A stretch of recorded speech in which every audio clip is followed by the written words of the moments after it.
Thank you very much, Mbemba, to be able to join us here live in Ljubljana for today. And hello, Mr. Onikachi, to have you with us on today last panel on the plenary session. When the program was almost already finished, the war in Europe started when Russian Federation started war in Ukraine. And of course, we said it is a must because this is such an epochal event that is changing everything from its core. In its core, you know, we are really seeing actions in the world that were basically unimaginable in some months ago. But we all know, I think we know that there was a lot of signs of what is going on. But it's not the war in Ukraine that is, in my mind, it's the impact of such an event on what we have. A month ago, the leaders of the European Union and African Union met to sign a declaration on Vision 2030 of collaboration, cooperation. The European Union was announcing again the big, its global gateway package of 150 billion euros for in next 6-7 years to be spent on projects that should close the gap in today's world. But we know with the war, everything shifted. The things are happening so fast that that something that was not possible 3 months ago, it's now a fact. For example, visa regimes, migration rules, collaboration, the strategic changes in different countries on what they support, how they support it, and so on, and so on, and so on. But reallocation of resources means also reallocation of human resources. And then we ask ourselves, what would be the impact? And today we have 3 prominent members of our community that will share their thoughts with us, what we might expect and what we should think about when we are thinking about the future of the global citizenship education, because this is the reality. So, as I said, with us is Mbemba, who is one of the fathers, I would say, of ADEPT, if I'm right. With us is a Professor Maya Buchar, who is a long years a president of the Expert Council for Development Cooperation at the Ministry of Foreign Affairs, and long-time chair of International Relations at the Faculty of Social Sciences. And we have Mr. Enikuchi Wambu, who is also coming strongly through with the diaspora, African diaspora organization in Europe. So let me ask you this a simple question. What is your first reaction on? What was your first reaction on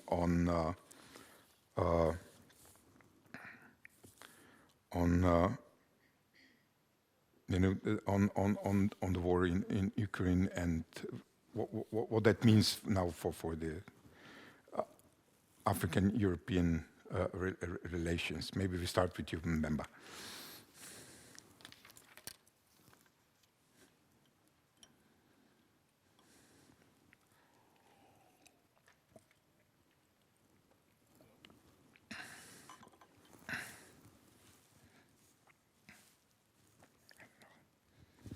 that working?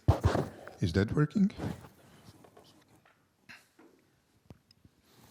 Thank you very much, Albin, and for inviting me here, and for the Institute for African Studies for actually nominating me for this conference.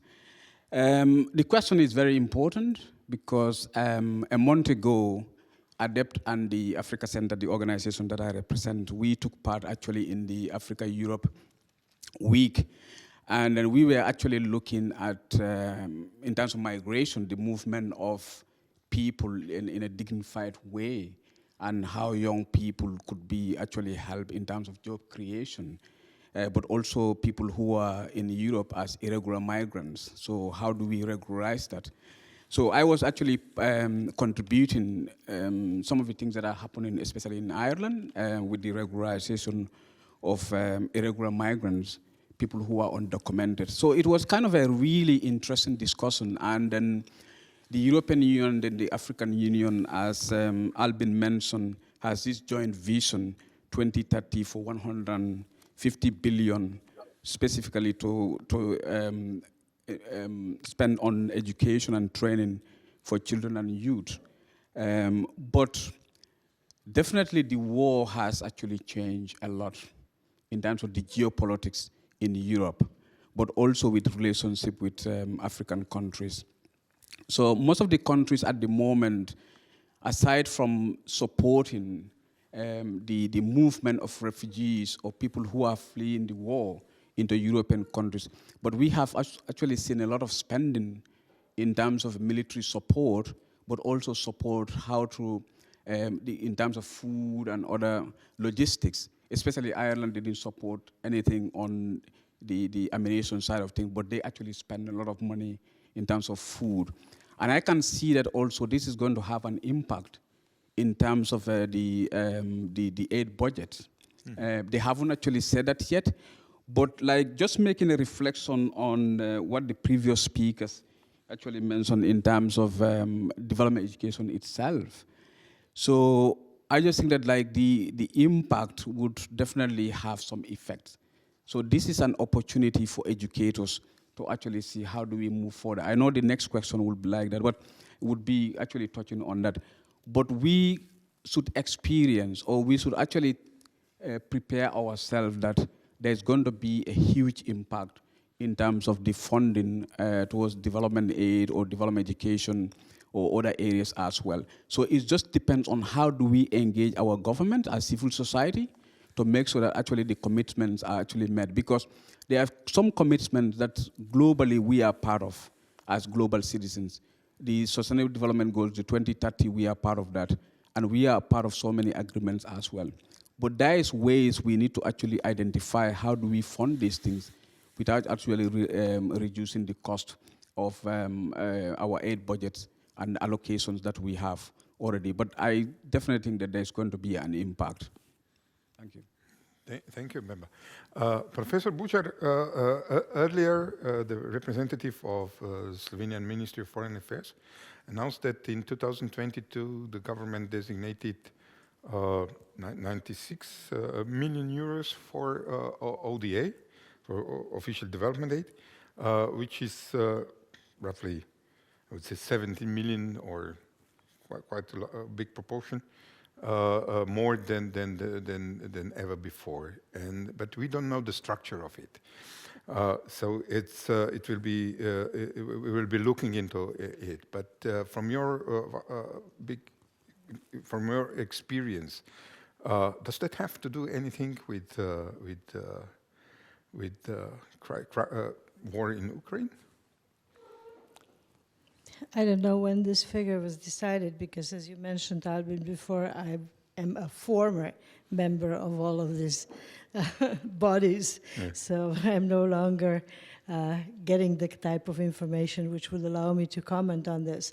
I would just say that usually our ministry has been quite creative in finding resources which were only, in my opinion, indirectly development assistance, but were either resources which were going for some things which Slovenia was obliged to participate in, or were indirect costs like when, with the education budget, we already discussed that often in our circles, how not charging tuition fees was accounted as a large portion of Slovenian development cooperation aid.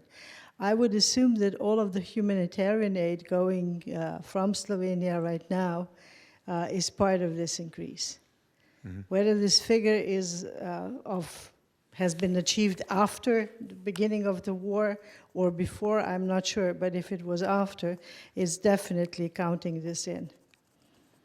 All of the humanitarian, as well as if you recall back to 1914, 1915 migration crisis, we also counted every euro that we spent on the migrants at the time as development cooperation.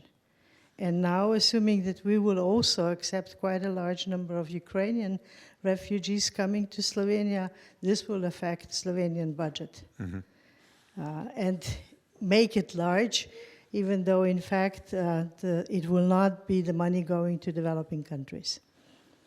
I'm afraid that right now the primary attention will be Ukraine, assisting to Ukraine either by helping people in Ukraine or by helping Ukrainian refugees coming to Slovenia. Can we expect a similar things on EU level? Less so, because EU is bigger and has a bigger budget. Definitely there will be increase and more attention given to the consequences that this war will cause. It also, I guess, in my view, it depends on how long the actual fighting will go on and how deep the consequences will be.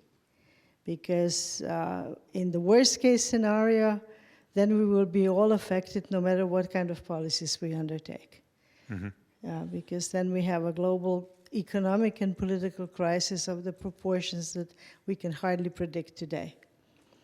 Now, if some of the news which are coming through, that there are discussions of, ceasefire, etc., if this gets settled in a relatively short time period, then of course we will see less negative effects. And some of the policies, at least at EU level, I would expect would continue. Because if I draw the parallel with such fears which were expressed at the end of the Cold War, when we also feared that because now the East will get so much more funds and will be in the center of the attention of the West, of the Western European countries, then proved to be only partly justified. So I would say that also now Europe does have an awareness that if it wants to be a global player, which in policies which the current Commission was expressing, was stressed many times. If you want to be a global player, then you cannot ignore African continent, no matter what is going on in your front yard. And in that sense, but the question, of course, is how deep this conflict will go. As I said, in the worst case scenario, then we are all in big trouble. Mm-hmm. Not just military, politically, but also economically, because then we'll have a global crisis leading to starvation, to lack of food, lack of resources.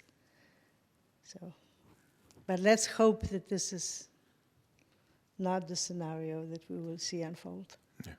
Thank you very much for that, Professor Buchar. Onyekuchi, you heard our two panelists regarding the impact. So what is your view from the UK already? In the past years, there were cuts in ODA already, changing a lot for the NGO community in UK that was working in ODA area. But what do you see now? How can we understand what might come through that crisis? Thank you, and I wanted to also, before I start, just to thank the hosts for the invitation to participate in this conference. I think, as Mbemba and others and you've noted, there's going to be massive geopolitical changes, and it's really on that level that I wanted to respond. We know that OECD bilateral aid to Africa is about 30 billion, and that's what's going to be the estimate for what's going to be needed just to respond to the refugees. So either we need extra money or it's going to come from somewhere else, and there will be cuts. And we're already on that trajectory, as you said, in the UK anyway. But the moment geopolitically reminds me of 2001.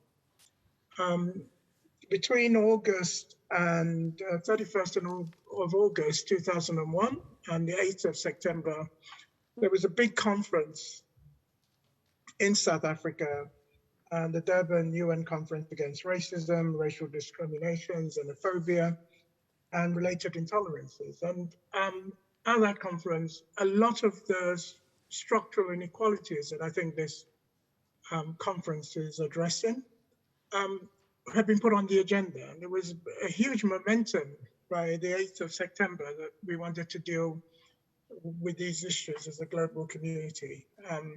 And for the first time, what had happened during the period of enslavement, the trafficking of Africans, had been called a crime against humanity. I mean, this was a massive moment. The African world had united, those in the Caribbean, those in the Americas, on the continent. And part of what everybody was expecting at the end of that was not just for those structural legacies to be treated seriously, but that there would be a new narrative, there would be a new focus on education, on how we understood the last 400 years and that moment of the Atlantic exceptionalism. Of course, 3 days later after that conference, the Twin Towers came down and the agenda shifted. And we lost that moment. In those days, I was actually a filmmaker, and I just made a big documentary on Africa. The Americans had funded it, and we were talking to them about funding a documentary making institute in Africa that would look at post-war and the period of colonization in Africa, to really give Africans a way of understanding what had happened in the last 50, 60 years of their lives. And they were very keen. And then the government changed in America, Bush came in, and suddenly Africa was off the agenda. And so nobody wanted to fund it. And the people who I'd been talking to about setting this up had basically said, you know, there's no money to do this, no interest. And then the week after September 11th came down, and the Twin Towers came down, I got a phone call from the same people saying, oh, we're interested in Africa again. And I said, sorry, he didn't say that. He said, oh, let's pick up that project again. And I said, well, I thought you weren't interested in Africa. He said, yes, we are. We are interested in Muslims and terrorists in Africa. And you could see that the agenda was no longer about understanding. It was a security response. I'm going to end because in that 20-year period to last year, since the Durban conference, there was interest in Africa, and there was massive interest in Africa from China. And they have made the inroads in that period when the West went off chasing terrorists in caves in Afghanistan, that ended last year, interestingly enough. And they established a footprint. So I feel that we are at that moment again, that there are going to be probably some lost opportunities in terms of sitting down and talking seriously about the partnership between Europe and Africa. And of course, what China represented was the opening and closing of the Atlantic moment and the opening of this Eurasian moment, which is also what we're seeing as part of what is going on, in the colonial project that I think the Ukrainians are trying to do vis-a-vis Russia. But I would like to really try and understand these what's going on in terms of the broader movements. But I'll stop there. Mm-hmm. Thank you very much for that comparison. I think it's very instructive for our discussion. It's not only shifting in the quantities, but also in quality. And when we talked earlier, remember we talked about the possible impact, on how Europe is perceiving Africa today, but also, as it was mentioned now, there also is a threat of missing opportunities, if I may express myself like that. But it's what we as a global citizenship education community can learn out of it, out of that situation. How shall we address that shifting of focus, and that will happen at some extent for sure? Thanks very much, Albin. I think, as the previous speakers actually said, because when you look at global education, I think it's more of awareness raising, and people advocate for certain things, but also to take action. In the last number of years, I think what is failing, and then the previous speakers actually mentioned, is the action part from the global educators. But Onyekati mentioned something. I think even though the war would have some impact in terms of reducing the overseas development aid, but I think with China in play would actually force Europe to actually continue their relationship with African countries. Because as we all know, most of the African countries at the moment are dealing something with China, which is either infrastructural development or something else that Europe is not putting on the table for African countries. And people really want to go into processing, manufacturing, infrastructural development. And then the EU money is not addressing that. So that's one thing I think the EU will keep engaging with African countries. But as global educators, I think one thing we are also missing the point in terms of global education. One of the things that are affecting or a challenge to global educators or global education itself is the driving force behind it. And I think the previous speakers actually mentioned it, but they didn't actually mention it directly, is that the reason why sometimes we are failing because global education is actually funded as part of aid. And then it's actually driven by governments that ultimate aim is for aid. And then sometimes, for example, the language, in fact, some use development education, global education, but when you want to go the route of advocacy and campaign, they see that as anti-political institutions. Sometimes this is a conflict. But I will give you a suggestion to global educators, because we need to actually go outside our comfort zone and look at what is the potentials out there for global educators to engage in. One of the things is around migration is this circular migration, whereby economies can actually grow in Europe that will really substitute probably the budgets that we are going to lose because of this war and other things as well. For example, in Ireland at the moment, we are talking about regularization of people who are undocumented. And I believe that if we can do that and put all those people into employment, you see that the income in terms of revenue will actually go up.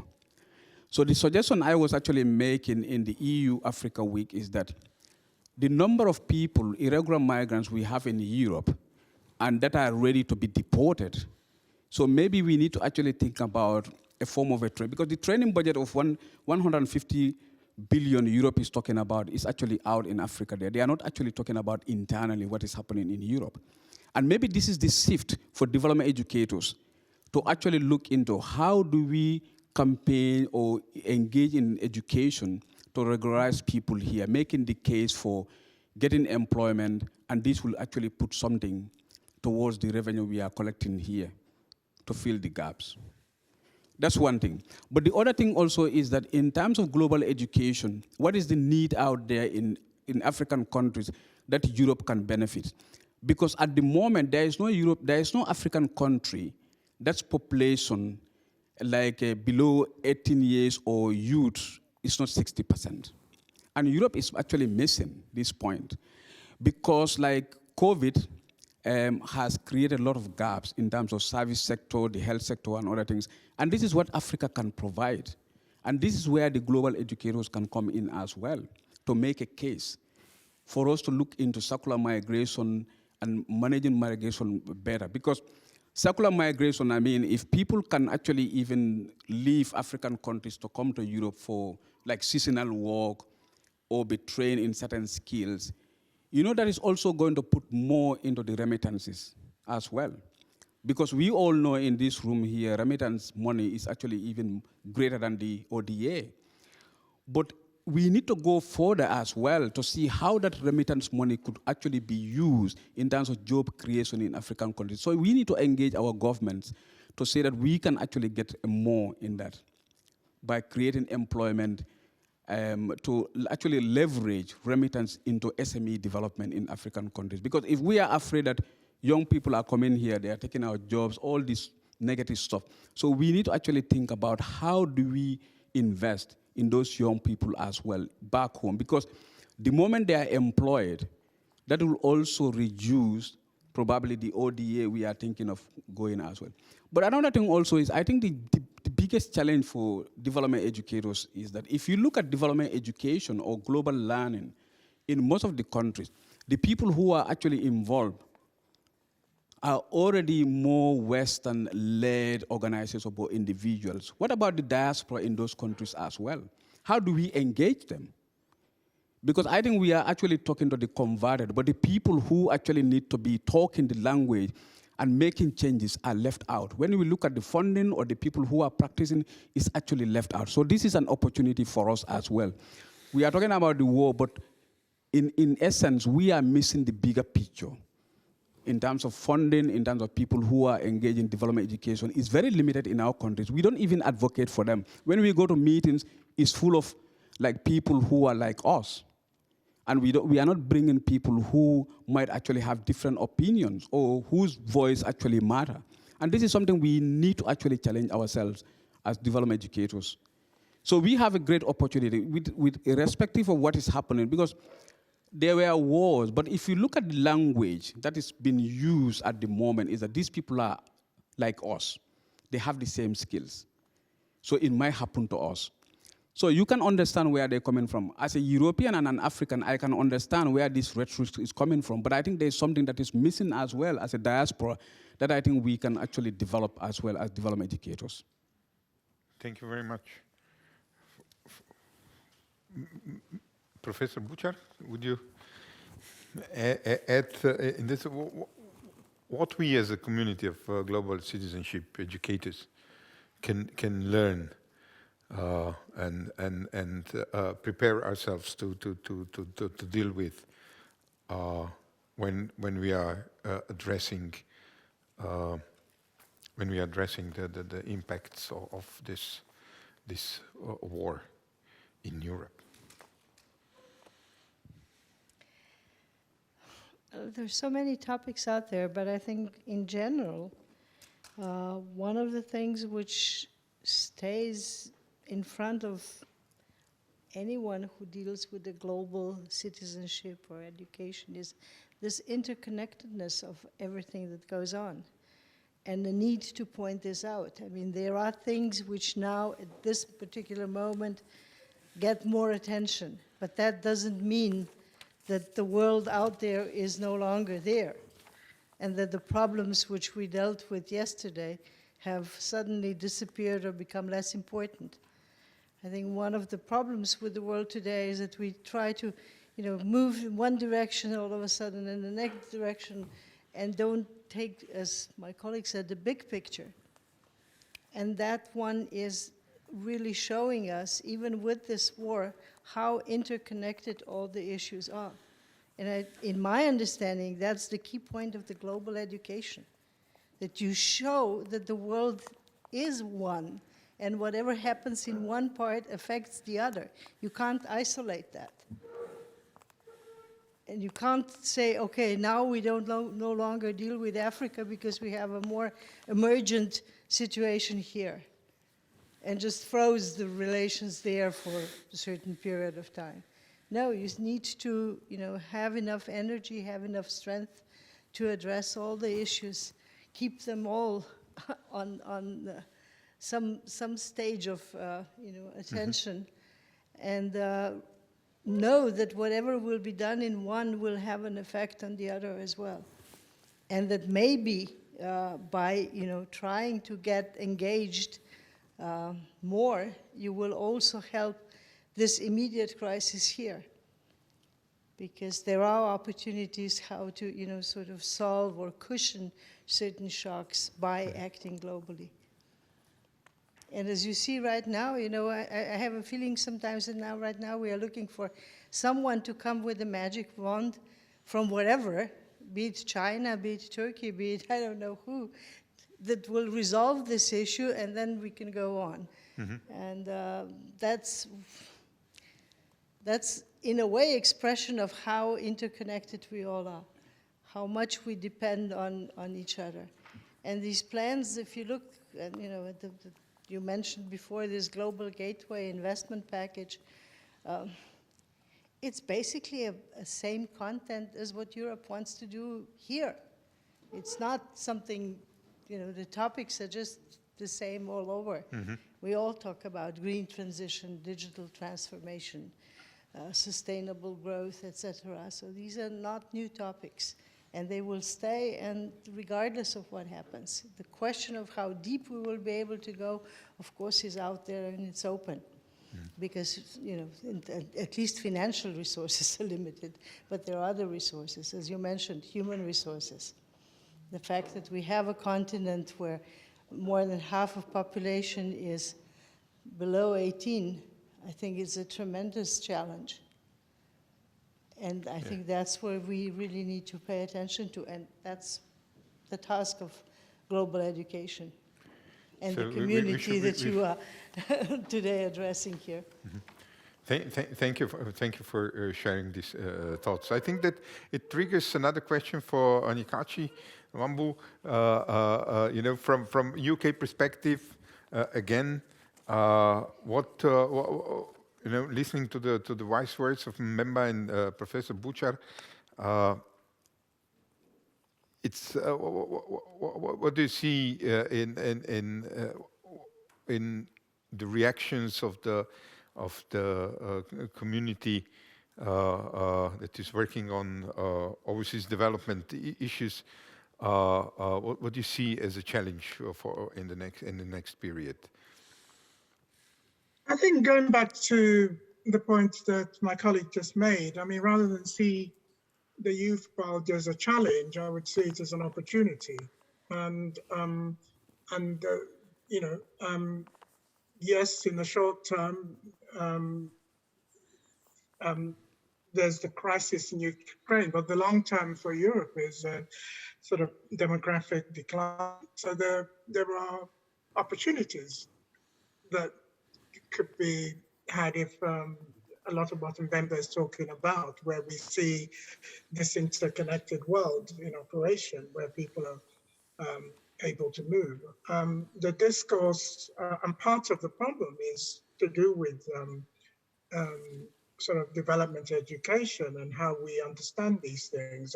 I've been particularly struck by the fact that if you look at what's been happening in the post-war period, in the post-war Bretton Woods period, we've moved towards free movement and a looser trade regime. We don't know what's going to happen at the end of this, whether we'll be back into two worlds. But the trajectory has been about loosening trade regimes, and people signing up to WTO, and having freer movement in goods trade, goods services, even intellectual property is protected. But labor has never been part of that mix. Why has that been the case?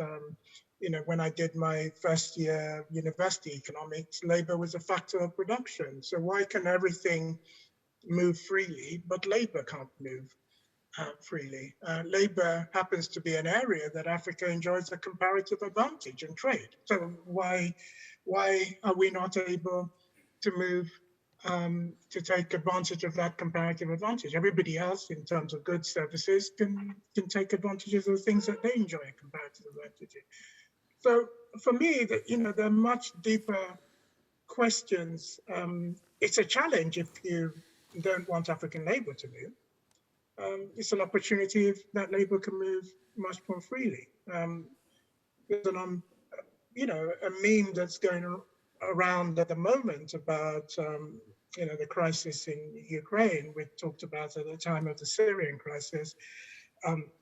Europe had the problem with all the refugees that were coming in, and then in 3 weeks, 1.3 million or more Ukrainians are coming, and then the meme just says, well, it seems as it wasn't a refugee crisis that Europe had a problem with, but a racism crisis.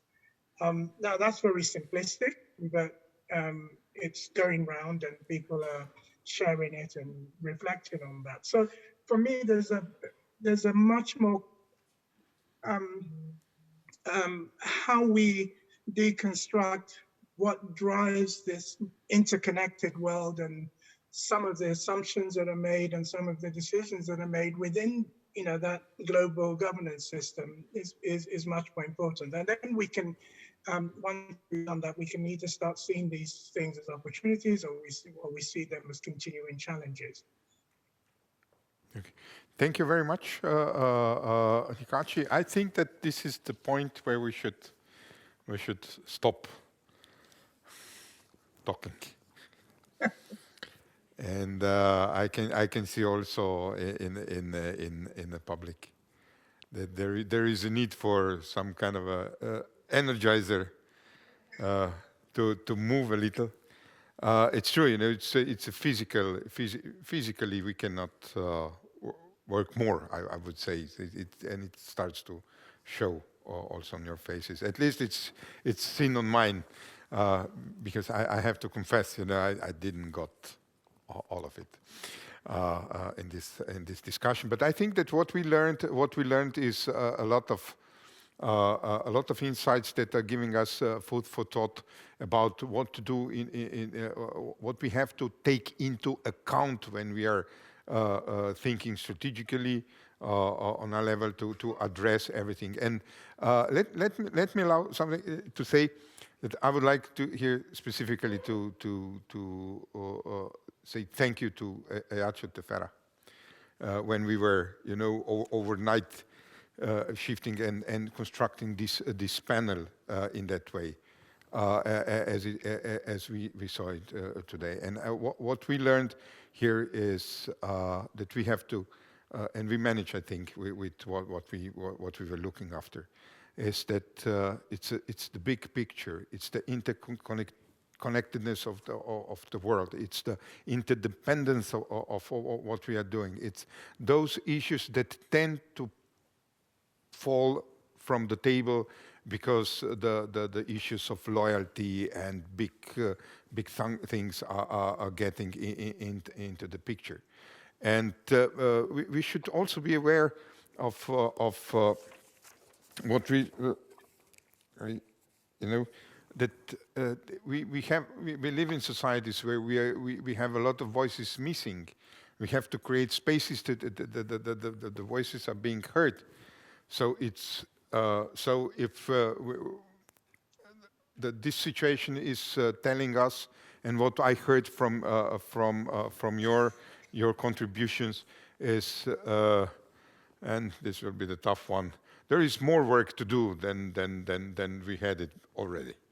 So, but I think that if we work on how to make the global citizenship education ball a bigger, a stronger, more impactful, this is something what we can think together.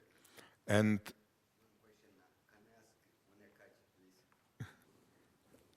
always, Yacho. Thank you. Microphone, please. Thank you, Onekachi. As a former, I don't know, journalist at BBC for a long time, how do you see the role of the media? Is it a kind of entity that promotes or promotes for the good of EU Africa in terms of especially on Africa? I have got I see it as a challenge because they make in the period of fake news and also unintentional narratives, creating unintentional narratives that in many cases confirm the status quo. Therefore, how do you see the role of the media in the future? For me, sometimes I know war is very difficult, like COVID when it came. I think in Africa, it gives some positive thing COVID, is that, I know it sounds weird, but the specific countries become more resilient in developing their own infrastructures. So the media, I am afraid because the West has a monopoly of almost the truth comes through the media.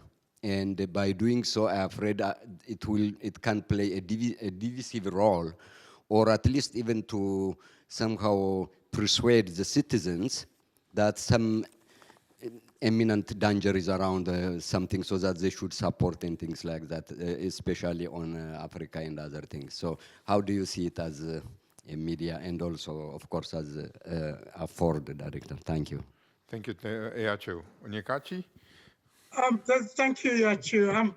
I mean, that's a long question and it's very complicated. And at the end of the current conflict in Ukraine, there will be a lot of studies, and I'm sure in-depth studies on so many aspects, on the financial aspect, on the geopolitical aspect, and the media will warrant its own very detailed studies because there's a lot of things that have been unfolding. I mean, in my conversations with people in Africa, what some people have started talking about now is the issue of digital sovereignty and having sovereignty over their own media outlets, just in terms of what has been happening, and the power of the big media tech.